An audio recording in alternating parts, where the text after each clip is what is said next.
ஒரே ஒரு 5 லிட்டர் இதய மந்த்ரா கடல் எண்ணெய் பேக் ஒரு மாசம் முழுசுக்கும் அத்தனை சமையல் முடிச்சு விடலாம். இதய மந்த்ரா. இன்றைய தினம் நம்முடைய ஒப்பாரும் மிக்க தலைவர், தமிழ் இனத்தினுடைய தலைவர், மானமுள்ள சமுதாயமாக இந்த தமிழ் சமுதாயத்தை மாற்ற வேண்டும் என்பதில் உறுதியுடன் வாழ்ந்து கொண்டிருக்கின்ற தலைவர், நம்முடைய தமிழகத்தினுடைய முதல்வர் மாண்புமிகு தளபதி அவர்கள் முன்னிலையில் திராவிட முன்னேற்ற கழகத்தில் என்னை இணைத்துக் கொண்டேன். இதற்கு பல காரணங்கள் பத்திரிகையாளர்கள் தங்களுடைய இஷ்டப்படி சொல்கிறார்கள். அது காரணம் அல்ல. கருத்தியல் ரீதியாக நாங்களெல்லாம் பேரறிஞர் அண்ணாவின் தலைமையில், அதற்கு பிறகு வந்த தலைவர்களுடைய தலைமையில் கருத்தியல் ரீதியாக நாங்கள் எல்லாம் வாழ்ந்தவர்கள். இந்திய எதிர்ப்பு போராட்டத்திலிருந்து நான் அரசியலில் இருக்கிறேன். எனவே அதற்கு புறம்பாக இப்போது அதிமுக இருக்கிறது. அது தன்னுடைய கொள்கையிலிருந்து தடம் புரண்டு இப்போது பிஜேபியின் கையில் சிக்கி இருக்கிறது. கூட்டணி எல்லாம் அங்கு கிடையாது. அமித்ஷா தெளிவாக சொல்லிவிட்டார், என்டிஏ கூட்டணி ஆட்சிதான், அதில் பிஜேபியும் இடம்பெறும் என்று அவர் சொல்லிவிட்டார். ஒரு இடத்தில் கூட 3 முறை அவர் பேட்டி தந்திருக்கிறார். ஒரு இடத்தில் கூட திரு அமித்ஷா அவர்கள் அண்ணன் எடப்பாடி பழனிசாமி அவர்களுடைய பெயரை இவர்தான் முதலமைச்சர் வேட்பாளர் என்று குறிப்பிடவில்லை. ஒன்றை நீங்கள் பார்க்க வேண்டும். ஒரு 10 நாள் அவர் 10-12 நாட்கள் திரு எடப்பாடி பழனிசாமி அவர்கள் தன்னுடைய டூர் புரோகிராமை செய்து கொண்டே வருகிறார்.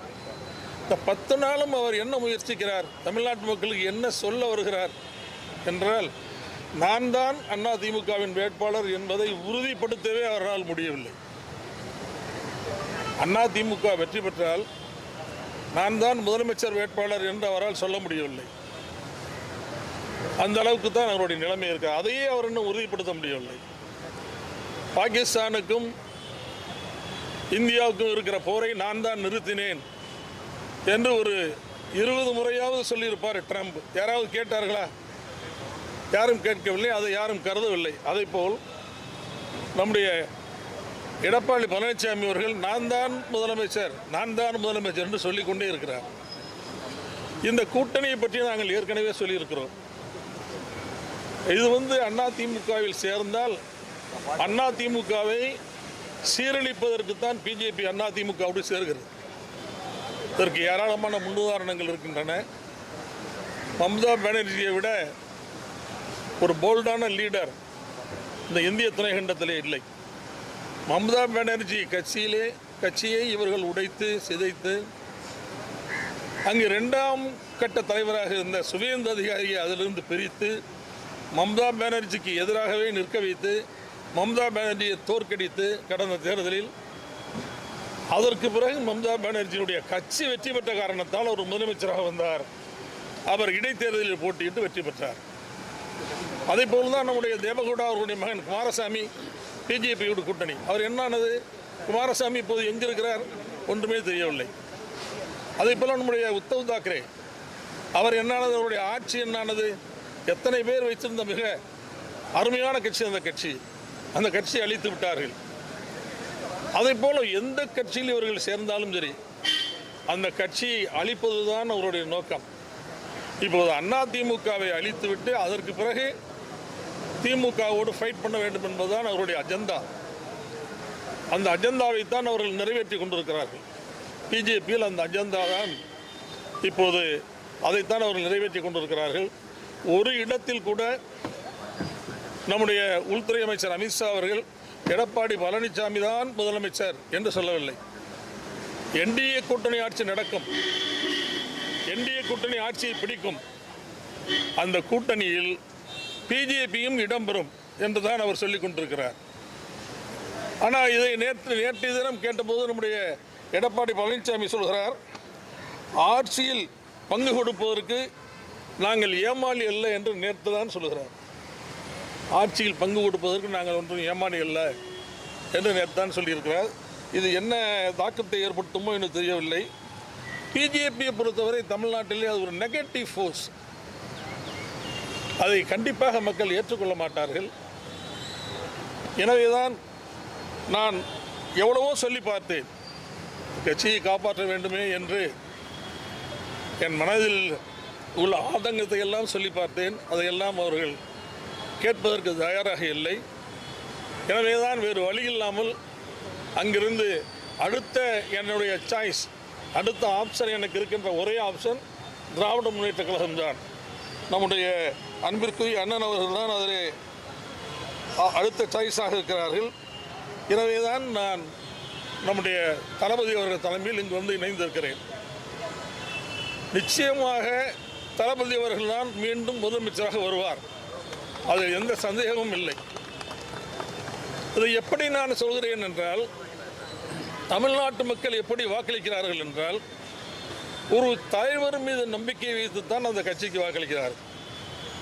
1967ஆம் ஆண்டு பேரறிஞர் அண்ணாவை சுற்றி இருந்த மிக முக்கியமான தலைவர்களை நீங்கள் பார்ப்பீர்களே ஆனால், ராஜாஜி இருந்தார், மாப்போசி இருந்தார், நம்முடைய காகிதம் இல்லத்து இருந்தார், நம்முடைய மிகப்பெரிய தலைவர்கள் சீபா ஆதித்தனார் இருந்தார், லெஃப்ட் ரைட்டு எல்லாம் இருந்தது, கல்யாண சுந்தரம் இருந்தார், ராமமூர்த்தி, இவர்கள் எல்லாம் இருந்தார்கள். இவர்களுடைய அணி மிகப்பெரிய அருமையான அணி என்பதால் அந்த அணியை மக்கள் ஆதரித்தார்கள்.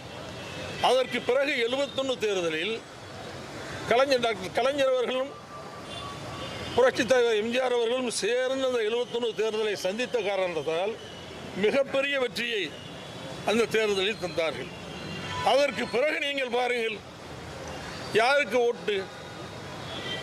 அம்மாவுடைய தலைமைக்கு ஓட்டு, அப்படி இல்லை என்றால் கலைஞருடைய தலைமைக்கு ஓட்டு, கலைஞருடைய தலைமைக்கு ஓட்டு, அப்படி இல்லை என்றால் அம்மாவுடைய தலைமைக்கு ஓட்டு. ஆக அந்த ஒரு தலைவரின் மீது மக்கள் வைத்திருக்கிற அன்பின் அடையாளமாகத்தான் ஆட்சி இங்கு நடைபெறுகிறது. இப்போது நான் கேட்கின்ற கேள்வி ஒரே கேள்விதான். இப்போது தமிழ்நாட்டில் நம்முடைய தளபதி ஸ்டாலின் அவர்களுக்கு இணையான தலைவர் யார்? சொல்லுங்கள் பார்க்கலாம். யாரும் இல்லை. எடப்பாடியா அல்லது நம்முடைய முதலமைச்சர் ஸ்டாலின் அவர்களா என்றால், எடப்பாடி அவர்களை விட 15% அதிகமான வாக்குகளை பெற்று நம்முடைய தளபதி ஸ்டாலின் அவர்கள் தான் முதலமைச்சராக வருவார். ஏனென்றால் மக்கள் அவர் மீது வைத்திருக்கிற நம்பிக்கை தான் இதற்கு காரணம். இவருக்கு இணையான தலைவர்கள் அதிமுகவிலே இல்லை.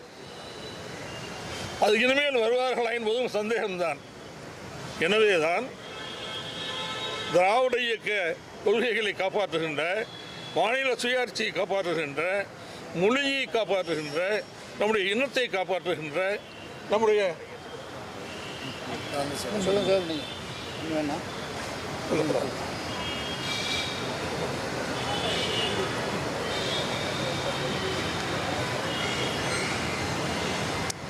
மொழிக்கு ஆபத்து வருகிற போது அல்லது நம்முடைய சமுதாயத்திற்கு ஆபத்து வருகிற போது அதை மத்திய அரசாங்கத்தோடு போராடி பாதுகாப்பதோடு மட்டுமல்ல, மத்திய அரசாங்கம் பாராமுகமாக இருந்தால் நீதிமன்றத்திற்கே சென்று தீர்ப்புகளை வாங்கி இந்தியாவுக்கே உதாரணமாக இருக்கின்ற மிகப்பெரிய தலைவர் நம்முடைய ஸ்டாலின் அவர்கள்தான். எனவே அது எல்லோருக்கும் தெரியும். எல்லா முதலமைச்சர்களுக்கும் கடிதம் எழுதி அவர்களெல்லாம் ஒன்று சேர்த்து பிஜேபிக்கு எதிர்ப்பை கூர்மைப்படுத்திய தலைவரும் நம்முடைய அன்பிற்குரிய தலைவர் நம்முடைய மு.க. ஸ்டாலின் அவர்கள்தான், தளபதி ஸ்டாலின் அவர்கள்தான், தமிழ்நாட்டினுடைய முதலமைச்சர் அவர்கள்தான் இந்தியாவுக்கே உதாரணமாக திகழ்கிறார். எனவே இப்படிப்பட்ட ஒரு முதலமைச்சர் மீண்டும் வர வேண்டும் என்றுதான் மக்கள் விரும்புவார்கள். கண்டிப்பாக மிகப்பெரிய வெற்றியை தருவார்கள் என்பதை இந்த நேரத்தில் தெரிவித்துக் கொள்கிறேன். இந்த பயணத்தில் என்னை இணைத்து கொண்ட, கருத்தியல் ரீதியாக பயணிப்பதற்கு என்னை சேர்த்துக் கொள்ளுங்கள் என்று நான் கேட்டபோது என்னை அன்போடு வரவேற்று என்னை இணைத்து கொண்ட நம்முடைய மாண்புமிகு முதலமைச்சர் அவர்களுக்கு இந்த நேரத்தில் என்னுடைய நன்றியை வணக்கத்தை அன்போடு தெரிவித்துக் கொள்கிறேன். இந்த அதிமுக பாஜக கூட்டணி சேர்ந்ததுனால உங்களை போன்ற மூத்த நிர்வாகிகள் தொடர்ந்து அதிருப்தியில தான் இருந்தாங்க, இப்பயும் இருக்காங்க. அவர்களை திமுகவிற்கு அழைப்பதற்கான ஒரு முயற்சிகளை முன்னெடுப்புகளை இருப்பீங்களா? இல்லை, அது அவங்கவுங்களுக்கு தெரியும். எல்லாரும் மன வருத்தத்தோடு தான் இருக்கிறாங்க. ஏன்னா எப்படியாவது பிஜேபி அதிமுகவை அழித்து விடும், அது எல்லோருக்கும் தெரியும். இன்று வரை கூட்டணி என்று சொல்கிறார்களே தவிர இந்த கூட்டணிக்கு தலைவர் யார், கூட்டணிக்கு தலைமை தாங்குவது இவர் நம்முடைய எடப்பாடி என்று அமித்ஷா சொன்னாரே தவிர முதலமைச்சர் வேட்பாளர் எடப்பாடி தான் என்று அமித்ஷா ஒரு இடத்தில் கூட சொல்லவில்லை. இதெல்லாம் அவர்களுக்கு தெரியும். இவ்வளவு நெருக்கடிக்கு இடையில அதிமுக கூட்டணியில பாஜக சேர்வதற்கான காரணம் என்ன? அதிமுக ஏன் அதிமுகவை அழிக்க வேண்டும் என்பதுதான், இந்த தேர்தலில் வெற்றி பெற வேண்டும் என்பது அவருடைய நோக்கம் அல்ல. இல்ல நான் என்ன கேட்கிறேன்னா, அது நீங்க you please ask this question to Edappadi. Sir 2019 கூட்டணியில் இருக்காங்க, இப்போ உங்களுக்கு அதிருப்தி ஏற்பட காரணம்? சார், ஒரு கட்சியில் கூட்டணி வைக்கிறது வேற சார். என் அம்மா இருக்கும்போதும் கூட்டணி வச்சாங்க, நாங்கள் ஏற்றுக்கிட்டோம். அப்போ வாஜ்பாய் இருந்தார், அத்வானி இருந்தார். ஆனால் இன்னைக்கு இல்லை காம்பினேஷன் அப்படி இல்லையே சார். இன்றைக்கி மோடிஜி இருக்கிறாரு, நம்ம இவர் அமித்ஷா இருக்கிறாரு. அவங்க கட்சி அழிக்கணும்னு நினைக்கலையே சார். அவங்க அதிமுகவுக்கு அஞ்சினார்கள். அதிமுக அப்போது கூட்டணி வைத்திருக்கிற போது அம்மாவுக்கு அஞ்சினார்கள். அவர்கள் டெல்லிக்கு சென்று அந்த அரசாங்கத்தை கலைத்து விட்டு தைரியமாக அவர் வந்தார்களா இல்லையா? அப்படி அதிமுக இப்போது இருக்கிறதா? இப்போது அப்படி இல்லையே. எனவே அதற்கும் இதற்கும் பொருந்தாது. அந்த கூட்டணி என்பது வேறு, இந்த கூட்டணி என்பது தேர்தலுக்கானது தான், அது எனக்கும் தெரியும். இது தேர்தலுக்காக தான் இந்த கூட்டணி வைத்திருக்கிறார்கள். ஆனால் அவர்களுடைய நோக்கம் அது இல்லை. இந்த தேர்தலில் வெற்றி பெற வேண்டும் என்பது அவருடைய நோக்கம் அல்ல. ஒரு 5 பேர் பிஜேபியில் வெற்றி பெற்று மந்திரி சபையில் சேர்ந்தாலும் அந்த மந்திரி சபை ஒருவேளை அமைத்து ஒருவேளை அவர் சேர்ந்தாலும் ஒரு 10 நாளில் கவிழ்த்து விட்டு பிஜேபி முதலமைச்சராக வந்து விடுவார். அவருக்கு அதனால் செய்ய முடியும். அவர் செய்தார்கள். ஏன்னா தேவேந்திர பட்னாவிஸ் என்ன ஆனார்? நீங்கள் ஏக்நாத் ஷிண்டே தான் முதலமைச்சர் என்று தானே பிரச்சாரம் பண்ணி கொண்டே போனார்கள். பிரச்சாரம் முடிந்தது, வாக்கு எண்ணிக்கை முடிந்தது. அதற்கு பிறகு என்ன செய்தார்கள்? நாங்கள் தான் அதிகமாக வந்தோம் என்று பட்னாவிஸை முதலமைச்சராக்கிவிட்டு ஷிண்டேயை கீழே தள்ளிவிட்டார். தள்ளினார்களா இல்லையா? அப்போதுதான். இப்போது நான் உங்களுக்கு இன்னொரு செய்தியை சொல்ல விரும்புகிறேன். பிஜேபியினுடைய தலைவர் நம்முடைய நேனார் நாகேந்திரன் அவர் என்ன சொல்கிறார்?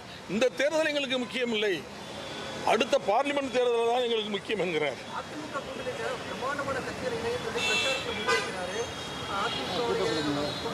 பிரம்மாண்டமான கட்சியே 2 கட்சி தான், ஒன்று அதிமுக, இன்னொன்று திமுக. வேற என்ன பிரம்மாண்டமான கட்சி தமிழ்நாட்டில் இருக்கு? நீங்களே சொல்லுங்க. உங்களுடைய கருத்தை எடப்பாடி பழனிசாமி உதாசனப்படுத்தினாரா? ஏன்னா 2021 இதே போல ஒரு கருத்தை நீங்க சொன்னீங்க. அப்போ நிர்வாகிகளுடைய கருத்தை கேட்க முடியாத அளவுக்கு எடப்பாடி பழனிசாமி இருக்காரு. கேட்க மாட்டாங்க. நான் ஏன் பேச மட்டும் இல்லைங்க, 7 முன்னாள் அமைச்சர்கள் அண்ணன் எடப்பாடி பழனிசாமி அவர்களை சந்தித்து அதிமுகவில் ஒற்றுமை வேண்டும், அதிமுக மீண்டும் உயிர் பெற்று எழ வேண்டுமானால் அதற்கு சில யுக்திகளை நாம் கடைப்பிடிக்க வேண்டும் என்று சொன்னார்கள். 3 மணி நேரம் விவாதம் அவருடைய வீட்டிலேயே நடந்தது.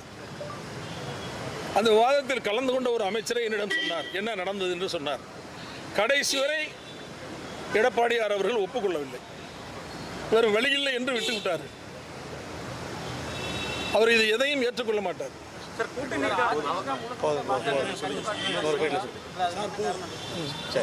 அதிமுக மக்கள் என்ன நினைக்கிறாங்க? பாஜகவும் அதிமுகவும் இணைந்த பிறகு மக்கள் விரும்பல சார். தமிழ்நாட்டு மக்கள் அந்த கூட்டணியை விரும்பவில்லை. டெல்லிக்கு போயிட்டு எடப்பாடி வீட்டு கதவை தட்டினது தமிழ்நாட்டோட உரிமைகளை கேட்பதற்காக தான் அப்படின்னு சொல்றாரு. எதுக்காக தட்டினான்னு உங்களுக்கே தெரியும். அவர் உண்மை சொல்றாரா பொய் சொல்றாருன்னு உங்களுக்கு தெரியும். இந்த கொஸ்டினை ஏன் என்கிட்ட போடுறீங்க? அதிமுகவினர் என்ன சொல்றாங்கன்னா, இப்போ நீங்க திமுகவில் சேர்ந்ததுக்கான காரணம் அவர் மாநிலங்களவை உறுப்பினர் கேட்டாரு, கொடுக்கல, அதனாலதான் அவர் திமுகவில் சேர்ந்துட்டாரு அப்படின்றாங்க. என்ன சார்? இல்ல சார், சந்தர்ப்பவாதின்னு சொல்லி பொன்னையன் சொல்றாரு. பொன்னையன் ஒரு சந்தர்ப்பவாதி ராஜா. சந்தர்ப்பவாதி இல்லை. நான் எனக்கு சந்தர்ப்பவாதிங்கிறதுக்கு சம்பந்தமே இல்லை. நான் கொள்கைவாதி. அது ஏன் பொன்னையன் இப்படி சொல்றாருன்னு எனக்கு தெரியல. சார், உங்களை தொடர்ந்து அதிமுக தலைவர்கள் திமுக வருவது 7 முன்னாள் அமைச்சர்கள் அது வாய்ப்பு இருக்கலாம். இருக்கலாம், வரலாம். அது